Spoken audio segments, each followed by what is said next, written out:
Hello and welcome to Tech Expense. So first we're going to be comparing a DSLR versus an average smartphone. So this test is not going to be based on how clear the other is. Not that, because that depends on what phone you're using, what camera you're using. Alright? So we're going to compare the basics. Alright, like which can shoot in low light better, which can do portraits better, so those kind of average stuff. So first off, the devices we're going to be using.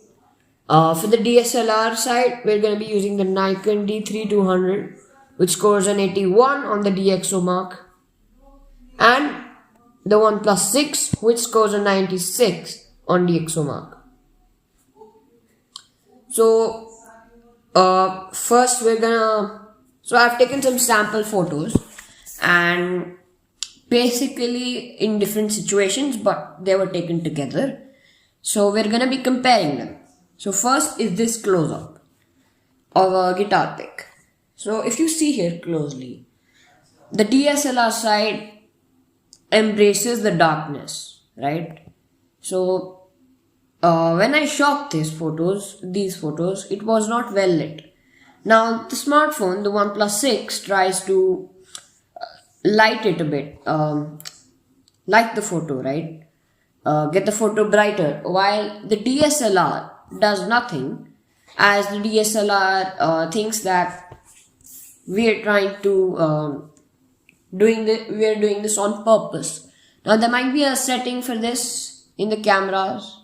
Well, there is, but if I took the DSLR photo in bright mode and if I took the average smartphone photo on normal, then that wouldn't be fair, right? So that's that. That can be a personal preference. Now just zoom into the background of the DSLR and see the green screen back and the tiles. So on the smartphone side, you can notice it, but on the DSLR side, it's blurred a bit more. So definitely, and the text is a bit more clear too. So that's that. Now, the iPhone 12 Pro Max and the iPhone 12 Pro have a LiDAR sensor, so they might be able to do it at the DSLR level. So next photo is going to be of sunlight in the evening. So as you see here, the DSLR tries to get the photo as natural as possible, while the average smartphone photo, what it does is it tries to darken the sun a bit, right, and highlights the shadows, while the DSLR tries to brighten up the sunlight and does not highlight the shadows. So if we zoom into the average smartphone photo, just below the sun there is a network tower which is visible nicely in the average smartphone photo, while in the DSLR side, if you see the topper part of the network tower below the sun, that's not clearly visible. So that's that. I mean, if you want to go for a natural photo, then the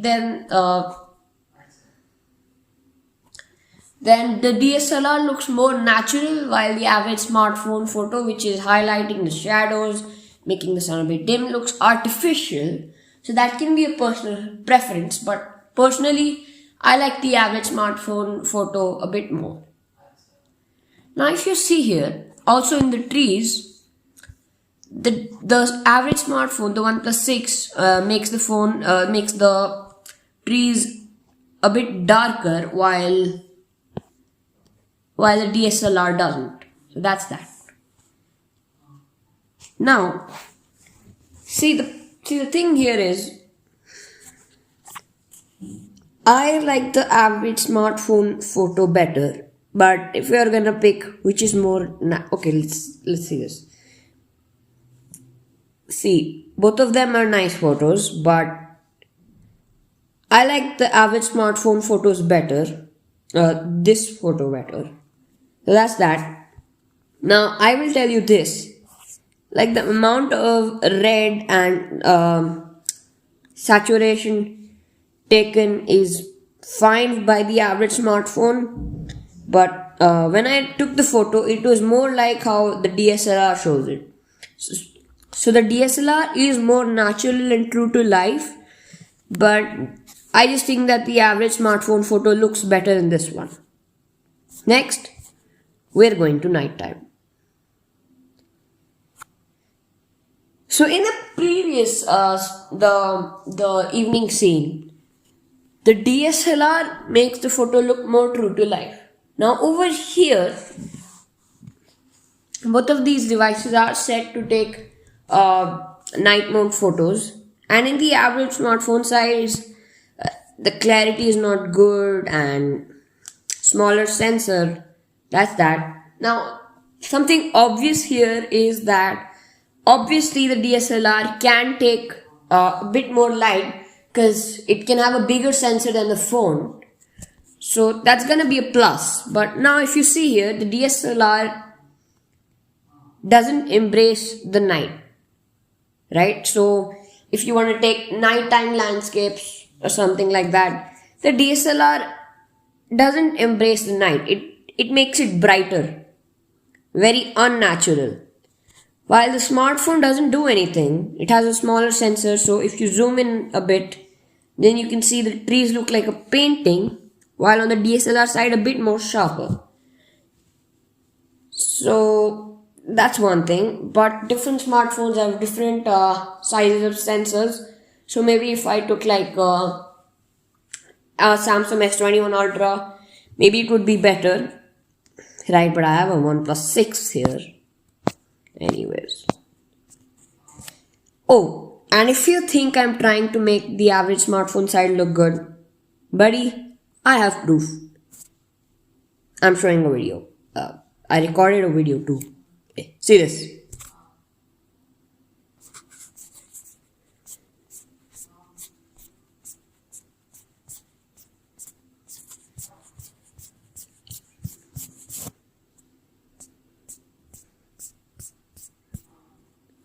So that's that.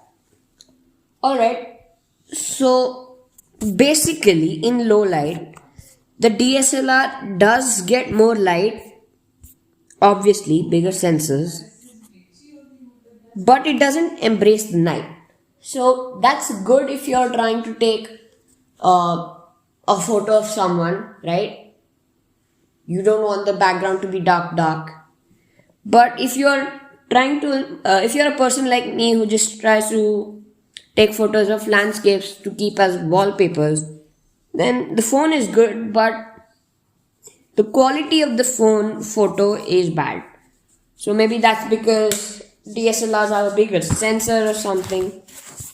But I'm sure an S21 Ultra would have handled this better than the DSLR maybe. So that's that. Anyways, thanks for watching. Just kidding, we're not going anywhere right now. So now if you closely compare close-ups, the DSLR blurs better in the background. And now if we're gonna talk about evenings, the DSLR makes it look more true to life, and the phone makes it look artificial, but it still looks better, right? It looks better. And I mean, I was there. I took both of the photos, right? The evening ones. And the photo taken by the average smartphone side doesn't look anything like what was actually there. Now, also, none of these photos have been edited in Photoshop or anything, right? These photos are unedited. Basically just a collage, alright? But still it's that. Anyways, not a problem from me. Now one more thing I'd like to show you is this photo. So this photo, I didn't take it for a video. I took it for my own time pass. Yes, you can say that. Now if you zoom in onto the bird there above the sun, Now the DSLR thinks I waited for a bird to come, and when it came, I just took a photo. Now no, that's not that. I took the photo and it was a coincidence that the bird was there. But still, the DSLR doesn't focus on the sun. I mean, it does, but it also highlights the crow. Is that a pigeon? Sorry, I don't know much about birds. So, if you zoom in a bit, you still see that there are some details. Now, if you zoom in even more, right, like maybe crop the photo a little bit, then it looks like that the photo was taken just for the pigeon itself, which is nice. Because, hey, I'm gonna be honest here, that pigeon really increased the beauty of my photos, and I'd like to thank the pigeon. Thank you, pigeon. Alright, that's really it. Thanks for watching. Please like, share, and subscribe. And this one took me a lot of effort, so please don't go without subscribing. And thanks for watching. Please like, share, and subscribe. And tech expense for the tech savvy.